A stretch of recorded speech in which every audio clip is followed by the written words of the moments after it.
The ideology of taxing somebody that made something of themselves. I don't know about the laws historically in Britain, because obviously I was born here to foreign parents. I don't know how that bit of your society works. But people that come into £20 million through their own hard work, why does anybody feel entitled to go take anything of that?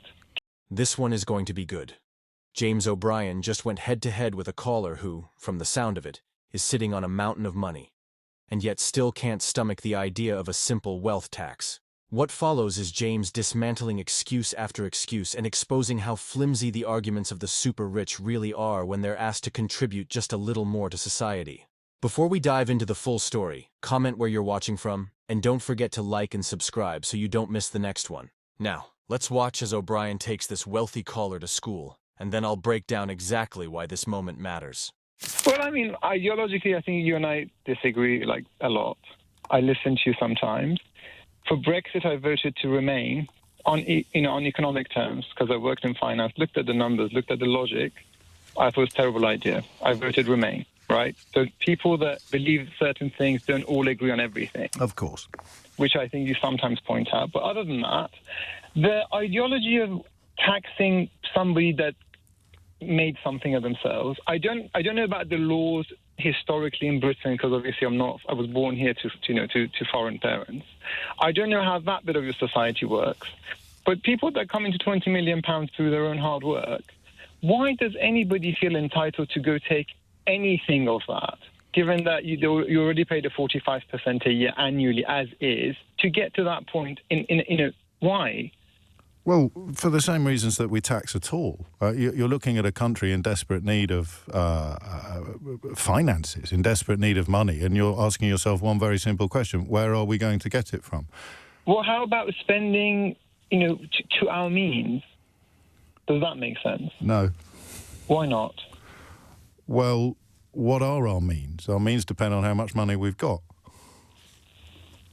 Correct. So but, I mean, suggesting that you could raise income tax, or you could go after wealth, you could go after money that accrues and grows year after year after year without the owners of that money doing anything. And you said that. My flat in central London is worth less than it was in 2015. And you work in finance. And I come from a nothing family. I went through scholarship schools in Cambridge. So that wouldn't be affected by a wealth tax then, because it hasn't increased your wealth at all.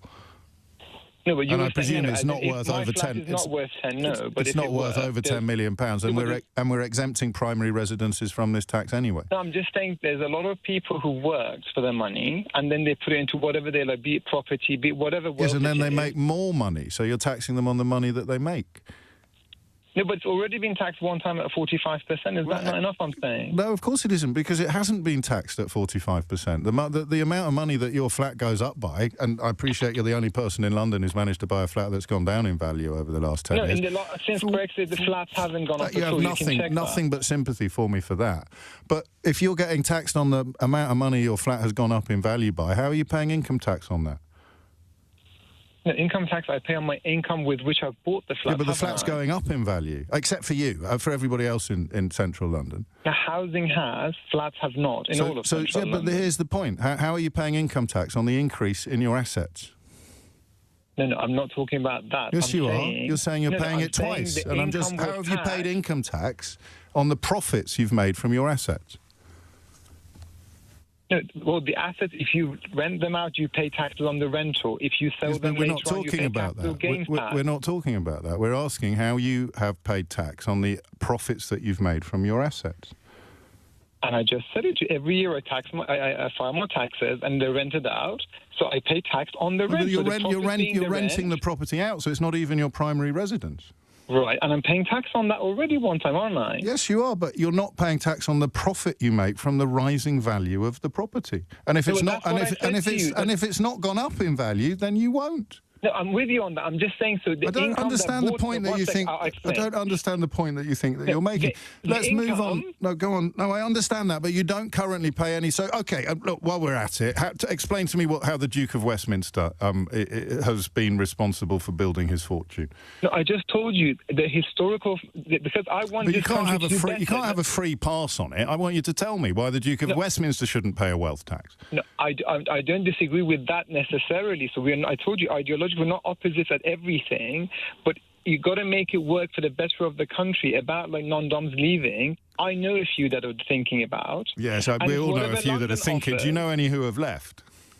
One family I know went to Dubai already, just because of the inheritance on the money out, the Indians, right? They're like, my money in India has nothing to do with you. And if there's good schooling here, hang on, so it's in Dubai, so see you, then off I go. Well, sayonara. And that saddens me. Well, does it? Yes. Well, I mean, they come to this country, benefit from all it has to offer, from all of the infrastructure that's been built by centuries of taxpayers, and as soon as they're asked to do a little bit more for the benefit of the population, they're off. But let's not get distracted. Why would you, as someone, are you likely ever to be taxed on assets over £10 million? You've got to talk to me in 10 years, I don't know. No, okay. That's the answer, actually. You've just provided it without me even getting the question out there. So you're thinking about future much richer you? No, I'm not thinking of what I'm thinking about is the good of the country. You just said that. No, I'm telling you from the bottom of my heart, right? I said, like, in Brexit, we agreed. I'm saying mentality of British people, if it was to go make something of yours, rather than take something of another. This is what John in Edinburgh said. He said this is how the argument works. You don't talk about the King. You don't talk about the Duke of Westminster. You don't talk about the Earl of Leicester. You don't talk about any of these fortunes that have been around since 1066, because the only way you can possibly ever protect that inequality is by conjuring up people who've just left to go to Dubai or some mythical... there will be. But what about the American tech fortunes that are like 10 years old? So, well, I think Bill Gates himself has pointed out that if he paid 99% tax, he'd still be a billionaire. What does he lose, Benjamin? He loses 99% of his work. But he's still a billionaire. He's still one of the richest people in the world. Who sets the cap? Well, everybody cares because they're looking at a country that they think needs epic infrastructure investment, and where poverty is endemic. Already have. Pardon? Or better spending of the resources we already have today. Yeah, I mean... Better management, less waste. Yeah, there we go. Better management, less waste. All of those things are interesting, but we've been listening to that mantra for 50 years. Maybe it's time to try something new. We just had 14 years of austerity, mate. We had 14 years of cuts to everything from police numbers right through to filling in potholes and looking after newborn children. So we've done all that. We've tried it all. Do you think it's worked? Do you feel better off now as a citizen of this country? Do you think the infrastructure, the public services, the sense of community, the cohesion is better or worse than it was in 2010? Sadly, yeah, I'm with you on that. We've had 14 years of trying to do what you've just decided, so why not try something new? Can I give you an example? No, you can't. Well, you can, but I just want your help with something else, because I'm glad you began by establishing some common ground that we might have, because psychologically we're clearly very, very different. Sure, but I also come from nothing. That's the thing. Like, well-educated is all I got. Well, yeah, I mean, most people come from nothing, and sadly, most people return to nothing, clogs to clogs, within 3 generations, and that is that's precise the reason why that is a figure of speech. Yeah, but I want to give you an example of something else which bothers me too. Well, it's not that kind of phone-in. I want your help in understanding what you think they lose. So, if you introduced a wealth tax on all people with assets over, okay, I think the liquid people will leave. How can you answer a question when I haven't even finished asking it? Yeah.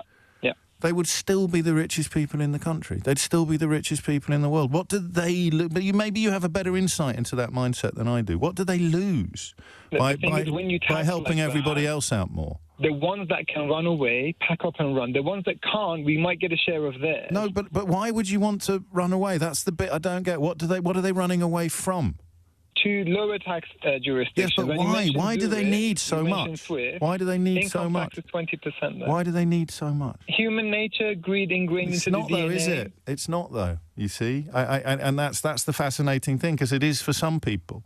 And if you recognise under your own logic that these people are essentially the greediest, then surely they should be at the very front of the queue for people who the society in which they become incredibly rich should be demanding recompense from. And what better way to do it than on the benefits of what you've just described as their innate greed than through taxation? Because the massive majority of people in this country are not motivated by greed.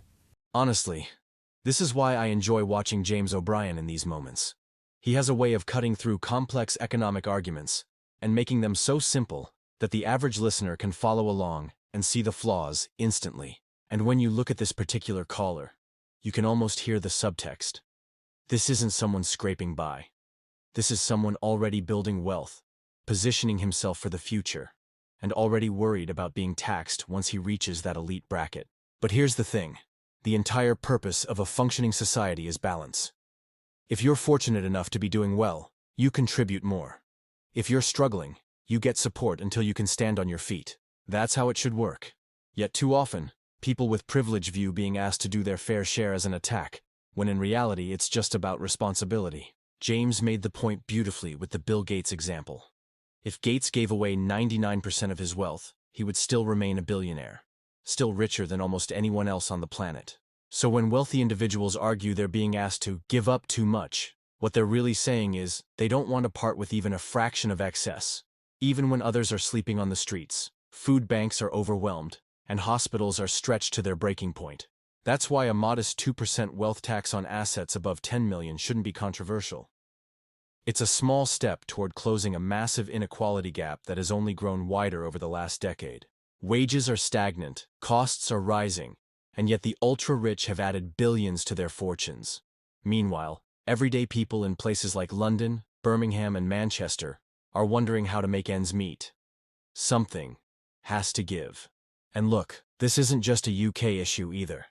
In the United States, Donald Trump and his allies continue pushing policies designed to benefit the wealthiest few, leaving working families behind.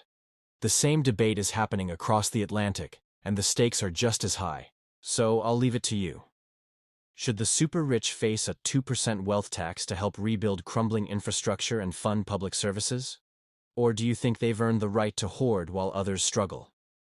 Let me know your thoughts in the comments below. And while you're there, don't forget to hit subscribe and drop a like so more people can join the conversation. Stay sharp, stay informed, and thanks for tuning in.